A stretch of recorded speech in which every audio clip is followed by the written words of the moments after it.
बच्चों, कैसे आप सभी? उम्मीद करते अच्छे होंगे और आपकी तैयारी भी अच्छी चल रही होगी। तो इसी तैयारी को मैं आगे बढ़ाता हुआ आपके लिए मैं 3 पोएम लेकर आया हूँ। तो इन 3 पोएम जो तीनों ही बड़ी ही महत्वपूर्ण हैं एग्जामिनेशन पॉइंट ऑफ व्यू से, क्योंकि किसी न किसी सेट में आपको जरूर देखने को मिलेंगी। तो तीनों को बारी बारी से मैं आपके सामने एक्सप्लेन करूँगा, ध्यान से समझना। अगर कहीं डाउट आपका रहता है तो आप मुझे लिख सकते हैं। फर्स्ट पोएम है फायर एंड आइस। ठीक है, पोएम का नाम क्या है? Fire and ice. इसके पोइट हैं Robert Frost. Fire and ice is a beautiful poem written by Robert Frost. एक बड़ी ही सुंदर कविता है जिसको किसने लिखा है? रॉबर्ट फ्रॉस्ट ने लिखा है। आपको ये 2 तरह से फायदेमंद होगी, क्योंकि इसके जो स्टेंजे आएंगे उसमें भी पोएम का नाम और पोएट का नाम आपसे पूछा जाएगा। तो 1 मार्क्स तो आपको यहाँ से मिलेगा और दूसरा स्टेंजे से। तो दोनों फायदे होने वाले हैं। तो आप ज़रा ध्यान से इनको पोएम का नाम और पोएट का नाम आप समझना, ठीक है? लर्न करना है हर पोएम का। तो आपको इसका तो याद हो गया होगा, रॉबर्ट फ्रॉस्ट इसके पोएट हैं। The poet here talks about the end of the world. इस कविता के अंदर कवि ने किसकी बात की है? संसार के अंत के बारे में बात की। एंड माने अंत, कि संसार का अंत कैसे होगा। Some people say that the world will end in fire. कुछ लोगों का क्या मानना है कि संसार का अंत किससे होगा? फायर से होगा। अब फायर यहाँ पर क्या है? Fire is the symbol of lust and desire. देखो, फायर किस बात का सिंबल है? लस्ट मतलब किसी चीज को करने की बहुत ही ज्यादा तलब लग जाना, मतलब एक किस्म से हवस बोलते हैं इसको, ठीक है? एंड डिजायर, तीव्र इच्छा।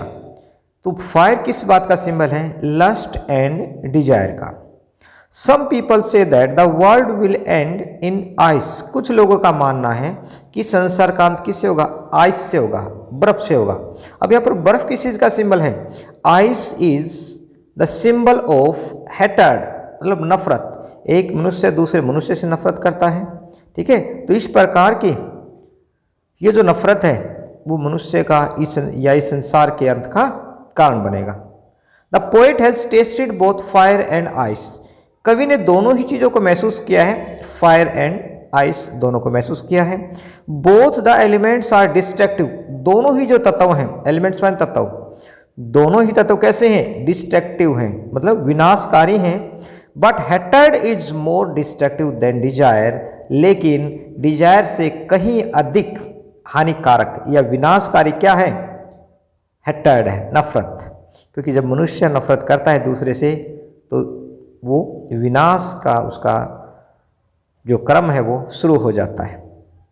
तो ऐसे ही संसार का जो अंत है वो किससे होगा? हेटर्ड से होगा, कवि के अनुसार। The poet thinks that hatred will destroy the world one day. कवि ऐसा सोचते हैं कि संसार का अंत किससे होगा? डिस्ट्रॉयड किससे हो जाएगा? हेटर्ड से, नफरत से होगा।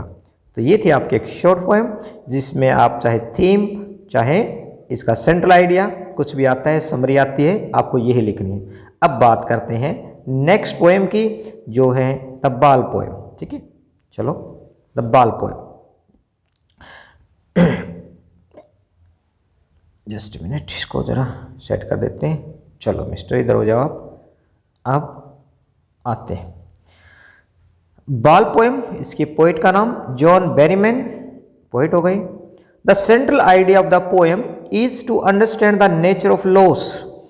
इस कविता का जो मुख्य बिंदु है, मुख्य विचार क्या है? Understand the nature of loss, नुकसान की प्रवृत्ति को समझना। नेचर माने प्रवृत्ति। देखो, जीवन में कुछ पाना कुछ खोना ये तो चलता ही रहता है, ठीक है? लेकिन यहाँ पर कवि ने एक छोटे से एग्जाम्पल के माध्यम से कितनी बड़ी बात कही है। एक बच्चा किस प्रकार से एक बॉल को खो देता है, कभी उसकी सहायता करना नहीं चाहता, जानबूझकर वो सहायता नहीं करना चाहता। इसका कारण क्या है? कि वो उसको एहसास दिलाना चाहता है कि संसार में खोना और पाना तो चलता रहता है, ये तो जीवन का एक अभिन्न अंग है, ठीक है? तो central idea of the poem is to understand the nature of loss. इस कविता का मुख्य बिंदु क्या है, मुख्य विचार क्या है? इस बात को समझाना कि नेचर ऑफ लॉस, ठीक है, नुकसान की प्रवृत्ति को समझाना। It also convey the message that, ये इस बात का संकेत भी देती है, ठीक है? It also conveys the message that gain and loss is a part of life. क्या है? भी गेन माने प्राप्त करना और लॉस माने नुकसान। कि पाना और जो खोना है वो तो जीवन का एक हिस्सा है। We have to bear it with patience. Bear माने सहन करना। हमको इस नुकसान को क्या करना पड़ेगा? सहन करना पड़ेगा। कैसे? विद पेशेंस, बड़े ही धैर्य के साथ। इन दिस पोएम, इस कविता के अंदर, a boy losses his ball, एक लड़का होता है जो क्या खो देता है? अपनी बॉल को खो देता है, गेंद को खो देता है। ही इज वेरी सैड, और अपनी बॉल के खो जाने पर कैसा है वो? उदास है। The poet can buy him another ball. देखो ये कोई बड़ी बात नहीं थी कवि के लिए, तो कवि उसके लिए एक और बॉल खरीद सकता है। But he does not want to do so, लेकिन वह खुद ऐसा नहीं करना चाहता। कवि उसके लिए बॉल खरीद कर नहीं देना चाहता है। ही वॉन्ट्स दैट, कवि ये चाहता है कि the boy must learn that every one has to suffer the loss of something dear. कवि उस बच्चे को यह एहसास दिलाना चाहता है कि भाई हर किसी को किसी न किसी प्रिय चीज़ के खोने को सहन करना होगा। सफ़र मतलब किसी से पीड़ित होना, ठीक है। हर व्यक्ति को, एवरीवन माने हर कोई, हर एक को क्या करना पड़ेगा? जीवन में किसी न किसी प्रिय चीज को खोने को सहन करना सीखना होगा। This loss makes the boy learn that gain and loss are part and parcel of life है। इस प्रकार से खोने से, उस बॉल के खोने से बच्चा ये समझ जाएगा कि गेन एंड लॉस, पाना और खोना, गेन माने प्राप्त करना, gain and loss are part and parcel of life है, कि पाना और जो खोना है ये तो जीवन का अभिन्न अंग है, इसको हम नहीं भुला सकते। तो ये थी हमारी सेकंड पोएम, द बाल पोएम। अब आते हैं थर्ड पोएम पर, जिसका नाम है ए टाइगर इन द जू। यहाँ पर कवि ने तुलना की है। देखो वैसे तो प्रकृति में सभी को समान अधिकार है जीने का, लेकिन मनुष्य क्या करता है? अपने मनोरंजन के लिए, अपनी मतलब स्वार्थ पूर्ति के लिए कुछ जीवों पर अत्याचार करता है। यहाँ पर कवि ने टाइगर जो है, दो अलग अलग टाइगर्स के एग्जाम्पल दिए हैं। एक जो चीता है, एक जो टाइगर वो कहाँ है? जू में है, चिड़ियाघर में है। ऐसे ही दूसरा जो टाइगर, माने यही जो टाइगर अगर इसको जंगल में छोड़ दिया जाए, जो कि इसका नेचुरल हैबिटेट है, इसका वास्तविक रहने का स्थान है, वहाँ पर इसको छोड़ा जाए तो इसकी प्रवृत्ति भी वैसी ही होगी जो बाकी टाइगर्स की होती है। लेकिन यहाँ पर जो टाइगर है वो पिंजरे में बंद है, उसकी ताकत जो सलाखों के पीछे है, वो बेचारा कुछ नहीं कर पाता है।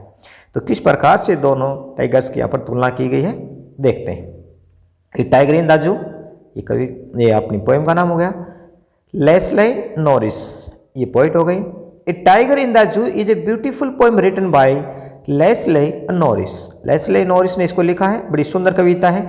आप किसी भी पोएम की शुरुआत ऐसे कर सकते हैं, ठीक है। एक लाइन आपको मिल जाती है तो आगे आपको धीरे धीरे आइडिया आ जाते हैं हमने आगे क्या लिखना है। This poem contrast between A tiger in the जू with A tiger in the jungle. ये जो कविता है कंट्रास्ट करती है, कंट्रास्ट मतलब अंतर बताना, ठीक है। दो चीतों का अंतर बताती है। ए टाइगर इन द जू, एक चीता जो कहाँ पर है? चिड़ियाघर में है। दूसरा ए टाइगर इन द जंगल, जो कि जंगल में है। तो दो चीते हो गए, ठीक है। इन द जू, जो चीता चिड़ियाघर में है। The tiger is in a cage, चिड़ियाघर में जो चीता है वो किस में है? पिंजरे में है। केज माने पिंजरा। ही इज वेरी एंग्री, वह बड़ा ही कैसे है? गुस्से में। क्यों? क्योंकि वह कुछ नहीं कर पाता। ही इज वेरी सैड, उदास है, ठीक है। His strength is behind the bars, उसकी ताकत कहाँ है? बार्स माने सलाखों, सलाखों के पीछे है, उसकी ताकतें सलाखों के पीछे है। ही इज हेल्पलेस, लेकिन क्या करे बेचारा? हेल्पलेस है, निसहाय है। ही इग्नोर्स द विजिटर्स, इग्नोर माने अनदेखा करना। वह आगंतुकों को, आने वालों को, जो चिड़ियाघर में देखने वाले आते हैं उसको, उनको इग्नोर करता है, वो अनदेखा करता है। He looks at the stars, रात्रि के समय जब सितारे निकलते हैं, चांद, चंद्रमा या तारे जो चमकते हैं उनको देखता रहता है। स्टार्स को वो गेज करता रहता है, निहारता रहता है। ही लॉन्ग्स फॉर फ्रीडम, लॉन्ग्स मतलब इच्छा है उसकी। क्या इच्छा है? स्वतंत्र होने की। वह स्वतंत्रता के लिए बड़ा ही इच्छुक है। The poet, the tiger says that, एक मिनट यहाँ पर हम चेंज करेंगे, यहाँ पर टाइगर लिखा है, कोई बात नहीं, यहाँ पर पोइट कर लेना आप। द पोइट सेज दैट, यहाँ पर पोइट लिख लेना POET, ठीक है। The poet says that jungle is the natural habitat of A tiger. देखिए जो जंगल है वह क्या है?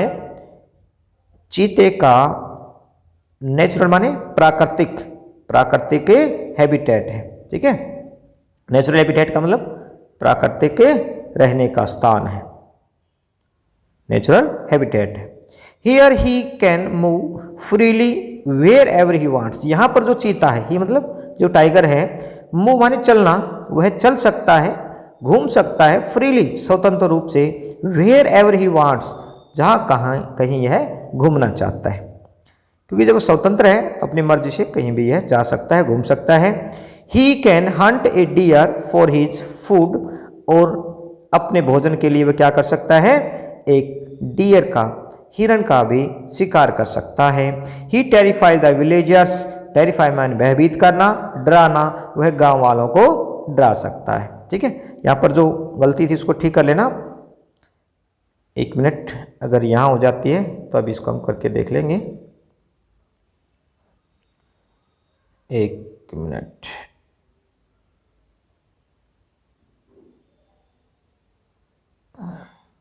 तो आपको पोएम कैसी लगी? मुझे उम्मीद है कि सारी बातें आपको समझ में आ गई होंगी। तो अब हम इसको चेंज कर देते हैं, जो गलती हो गई थी। द पोइट, यहाँ पर क्या लिखेंगे, जस्ट ए मिनट। अरे भाई मान जा,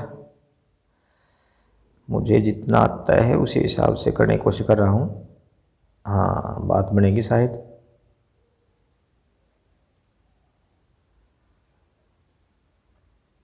एक मिनट, यहाँ लिखना था, यहाँ पर लिखेंगे पोइट। वेरी गुड, लिखा गया, ठीक है। The poet says that jungle is the natural habitat of A tiger. ये गलती थी, ये होगी ठीक। तो आप इनको बड़े अच्छे से याद कर लेना, क्योंकि तीनों ही पोएम जो है ना बड़ी ही महत्वपूर्ण है एग्जामिनेशन पॉइंट ऑफ व्यू से, ठीक है। तो मुझे उम्मीद है आपको सारी बातें अच्छी से समझ आ गई होंगी। अगर आपका कोई डाउट रहता है तो मुझे आप लिखें। आप सभी का इस क्लास में स्वागत रहेगा। कोई भी आप जानकारी मुझसे लेना चाहते हैं तो हमेशा मैं आपके लिए तैयार रहूँगा।